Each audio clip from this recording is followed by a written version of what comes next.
So why is a Vermont man trying to help NSA leaker Edward Snowden? Deanna LeBlanc has the story.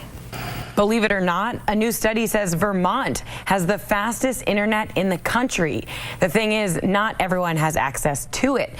Little dog saving the day. Oh, man. 2 pythons under one roof. I'm not living there. Not living there, Gary. Do you have 2 pythons in your house? Right here? No, I'm just kidding. Hey, wait a minute. A Glover man is pleading not guilty to charges that he murdered his girlfriend after police say he openly confessed. 76-year-old Carlton Bickford of Glover was arraigned on a charge of first-degree murder for the shooting death of 72-year-old Rachel Coburn at her home in Barton on Friday night.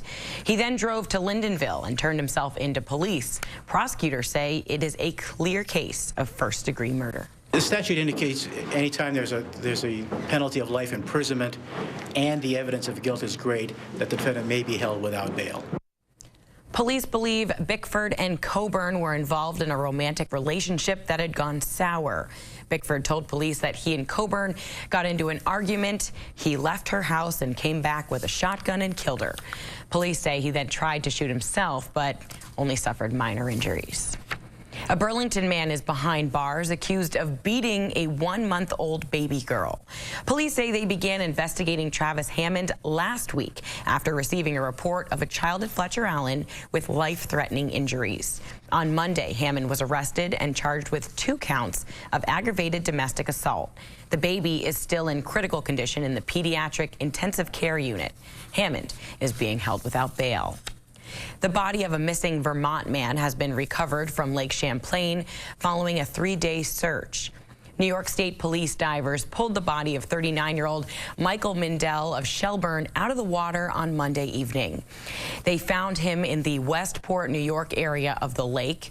He was last seen on Saturday boating on the lake with friends. They claimed he climbed a 150 feet up the Palisades cliffs and jumped into the water and never came back up.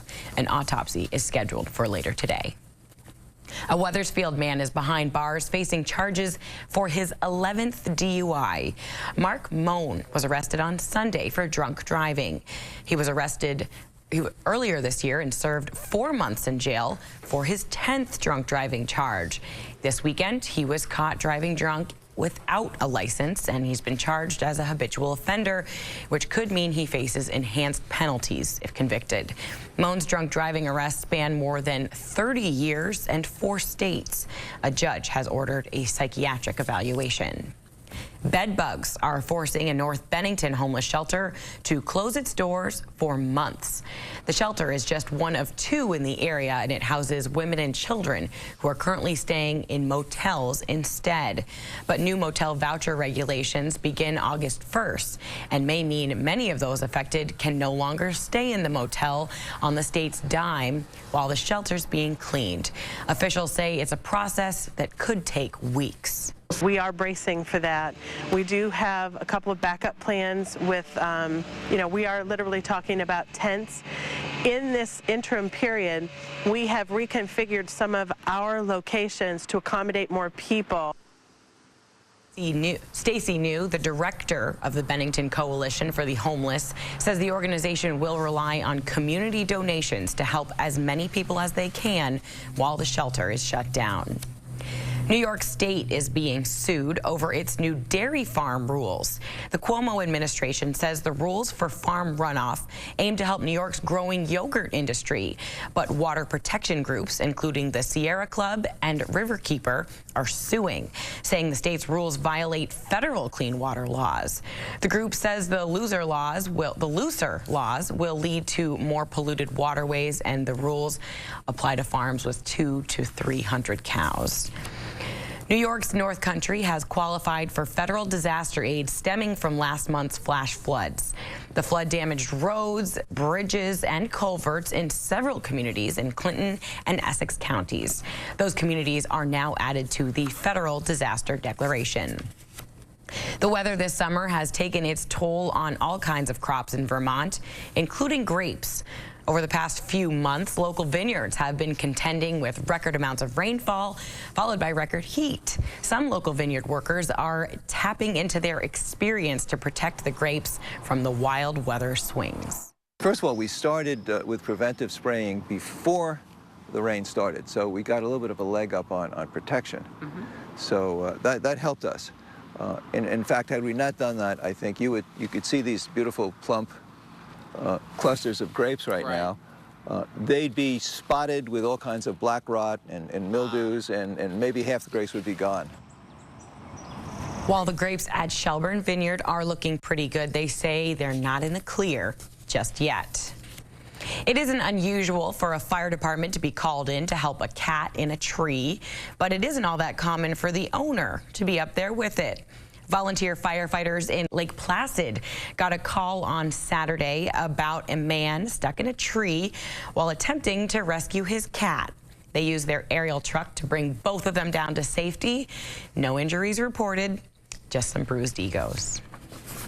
Glad they are both safe. I guess so. My cat got stuck in a tree once, and I sent my dad up to get it, and luckily he didn't get stuck, He didn't too. get stuck. It was That's a pretty good. big tree.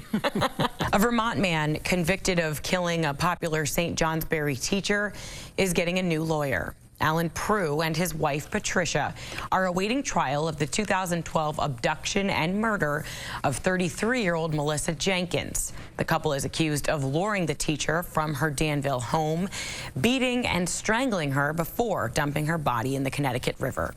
Earlier this month, Alan Prue asked the court to dismiss his lawyer, Dan McGuire, citing conflicts. McGuire told the judge he recently learned another one of his clients may be called to testify in the case, and the prosecutors say McGuire himself may also be called as a witness. So in order to avoid all of those issues that might affect his ability to provide competent and unconflicted representation, the court will grant both motions for Mr. McGuire to leave the case. Just a few weeks ago, the court granted a similar request for Patricia Prue after her lawyer also told the court his former client will testify against them. The Defender General says 2 replacement lawyers have already been selected. A Vermont man convicted of murdering 2 Dartmouth College professors will be back in court. A New Hampshire judge ordered new sentencing hearings for Robert Tulloch. He is one of the 2 men found guilty for murdering Half and Suzanne Zantop in 2001. The decision stems from a recent U.S. Supreme Court ruling saying it's unconstitutional for juveniles to be sentenced to life without parole. Police say thieves broke into a country club and stole the equipment that may have helped catch them in the act. Authorities were called to a burglary at the Blush Hill Country Club in Waterbury on Monday morning. They say thieves forced their way in, stole the safe and damaged some other items, then took off with the surveillance equipment. They're asking anyone with information to call police.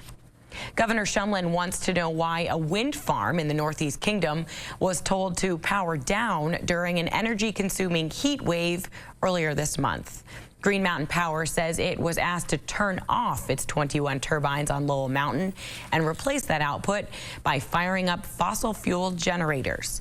Shumlin says that decision runs counter to Vermont's goal of producing clean, renewable energy. But ISO New England, which manages the New England power grid, says it makes decisions based on reliability, not environmental concerns.